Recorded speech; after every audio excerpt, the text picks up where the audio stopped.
So this is the demand chapter और हम यहाँ पर डिमांड चैप्टर कर रहे हैं। तो सबसे पहली पॉइंट ऑफ डिस्कशन हमारा यहाँ पर इस वीडियो में ये रहने वाला है कि why does commodity commands price, कि भाई किसी भी कमोडिटी का प्राइस क्यों होता है। मार्केट में आप जाते हो तो हर चीज़ ना पैसों से मिलती है। उसके दो मुख्य कारण होते हैं। सबसे पहला होता है यूजफुलनेस, दूसरा होता है स्कैर्सिटी। जब ये दोनों कंडीशंस अच्छी तरीके से फुलफिल होती हैं, मैंने क्या बोला, जब दोनों कंडीशन फुलफिल होती हैं तो उस चीज़ का प्राइस होता है और आप मार्केट में उस चीज़ को खरीदने के लिए पैसे देते हैं। तो दोनों कंडीशन फुलफिल होना ज़रूरी होती हैं। जैसे कि अगर मैं एग्जांपल लूँ, अभी कोविड आगे चुका है कुछ साल पहले ही, अभी ही की बात है। ऑक्सीजन सिलेंडर्स की बात कर लेते हैं हम। ऑक्सीजन सिलेंडर्स का प्राइस था, हाँ जी, sorry for this bad hand writing, एक सेकेंड। ऑक्सीजन सिलेंडर्स का क्या था भाई, ऑक्सीजन सिलेंडर्स ना पैसों से मिल रहे थे। क्यों मिल रहे थे? क्योंकि आप देखना वहाँ पर ये दोनों कंडीशंस फुलफिल ज़रूर हो रही होंगी। पहली कि वो यूज़फुल भी होगा, दूसरा वो स्कैर्स भी था। उस समय ऑक्सीजन सिलेंडर्स बहुत यूज़फुल थे और ऑक्सीजन सिलेंडर्स की कमी भी थी। तो दोनों कंडीशंस फुलफिल हो रही थी, इसलिए ऑक्सीजन सिलेंडर्स का प्राइस है। अब एयर की एग्जांपल ले लेते हैं। जो हवा चलती है ना, जो आप श्वास लेते हैं, सांस लेते हैं, वो यूज़फुल है, लेकिन उस हवा की कमी नहीं है।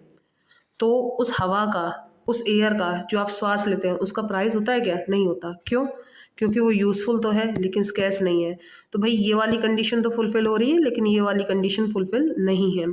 तो इससे ये समझ में आता है कि भाई प्राइस तभी होता है जब वो यूज़फुल प्लस स्कैर्स होती है। दोनों कंडीशन होनी चाहिए तो प्राइस होगा।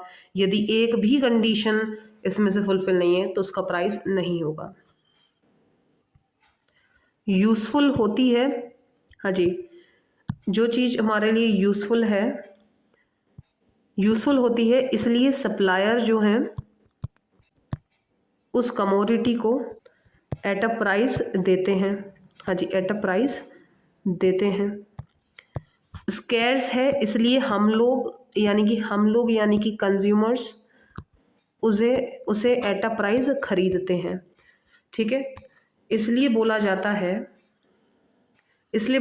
है कि भाई मार्केट में ना जो प्राइस है वो डिटरमाइन करा जाता है by the forces of demand and supply.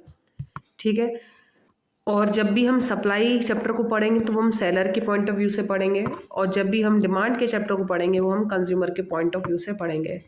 तो याद रखना, इकोनॉमिक्स में पैसा ही पैसा पढ़ना है हमें।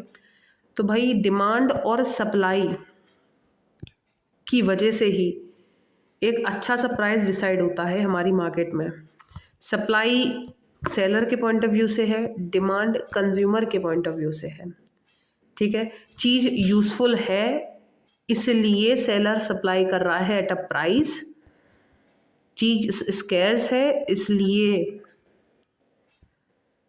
हम लोग यानी कि कंज्यूमर्स डिमांड कर रहे हैं उसे एट अ प्राइस। इसलिए बोला जाता है इन market system the price of a commodity is determined by the forces of demand and supply.